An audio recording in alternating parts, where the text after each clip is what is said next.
আপোনালোকে হয়তো সকলোৱে জ্ঞাত চাগে 26 মে 2026 তাৰিখে অসম বিধানসভা মজিয়াত UCC গৃহীত কৰা হ'ব। UCC নো কি আৰু UCCৰ ভিতৰত কি কি বস্তু অন্তৰ্ভুক্ত কৰা হৈছে তাৰ বিষয়ে আপোনালোকৰ দুটামান কথা ক'ব বিচাৰিছোঁ। ইউনিফৰ্ম চিভিল কোড, অসমীয়াত সম নাগৰিক সংহিতা, এই বস্তুটোনো কি? আপোনালোকে হয়তো CM ছাৰৰ লাষ্ট শেষৰ পৰ্যায়ত আপোনালোকে হয়তো শুনিছিলে চাগে, মই যদি কেনেবাকৈ যদি CM হৈ ঘূৰি আহিব পাৰোঁ তেতিয়াহ'লে প্ৰথম বিধানসভাতে UCC অসমত লাগু কৰাম। হয়তো আপোনালোকৰ সকলোৰে মনত আছে। এই হিচাপতে অহা 26 তাৰিখে বিধানসভাত UCCৰ ওপৰত আপোনাৰ তাত অসমত UCC লাগু কৰা হ'ব বুলি খবৰ পাইছোঁ। UCC নো কি বস্তু? চাব গ'লে UCCত কি কি বস্তু আছে বুলি ক'লে, এতিয়া আমি জনাত UCCৰ ভিতৰত আপোনাৰ বহু বিবাহ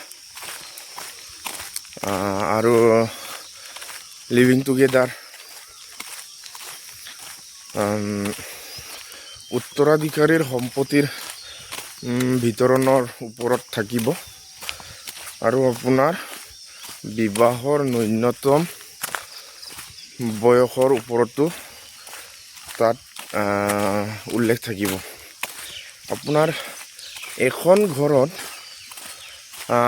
এজন ল'ৰাৰ বেলেগ এটা আইন আৰু সিজন ল'ৰাৰ বেলেগ এটা আইন। যদি এনেকৈ হয় ঘৰখন কি ধৰণে চলিব, তাৰ ওপৰত ভিত্তি কৰি অসম চৰকাৰে UCC অনাৰ প্ৰসংগত বহু বিবাহৰ বিষয়ত চাব গ'লে মুছলিম সম্প্ৰদায়সকলৰ ব্যক্তিসকলৰ মাজত বহু বিবাহ বহুত প্ৰচলিত। এজন মানুহে হয়তো কিছুমানে 7-8জনী বিয়া কৰায়। এনেকুৱা ক্ষেত্ৰত বহুত মহিলাৰ বিবাহ বিচ্ছেদৰ সমস্যাই বহুত দেখা দিয়ে। এই গতিকে বহু বিবাহ নিষিদ্ধ কৰাটো এইটো যথেষ্ট ভাল বুলিয়ে ক'ব লাগিব। এই আইনখনৰ দ্বাৰাই কমচে কম বৰ্তমানৰ মহিলাসকলে সুৰক্ষিত হ'ব বুলি ভাবিছোঁ। আৰু আপোনাৰ লিভিং টুগেডাৰ, আপোনাৰ লিভ ইন ৰিলেশ্যনশ্বিপ, সকলোৱে জানে চাগে ডাঙৰ ডাঙৰ মহানগৰবোৰত ল'ৰা ছোৱালীয়ে বিয়া নোহোৱাৰ আগতে ইহঁতি ভৱিষ্যতে দীঘলীয়া সম্পৰ্ক ৰাখিব পাৰিনে নোৱাৰি তাৰ ওপৰত পৰীক্ষা কৰাৰ নিচিনাই হয় আৰু একেলগে থাকি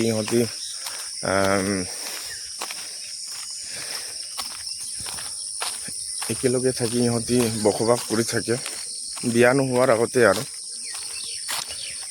UCCত লিভিং ৰিলেশ্যনশ্বিপৰ ওপৰতো তাত উল্লেখ থাকিব, এইটো নিষিদ্ধ কৰা হ'ব।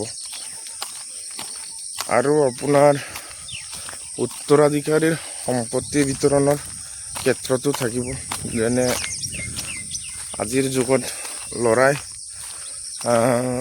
মা দেউতাকৰ সম্পত্তিৰ ওপৰত অধিকাৰ আছে, কিন্তু এইটো হিচাপত ছোৱালীৰ সম অধিকাৰ নাই, তাৰ ওপৰতো থাকিব।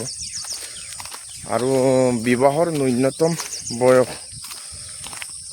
ল'ৰাৰ কাৰণে 21 বছৰ আৰু ছোৱালীৰ কাৰণে 18 বছৰ।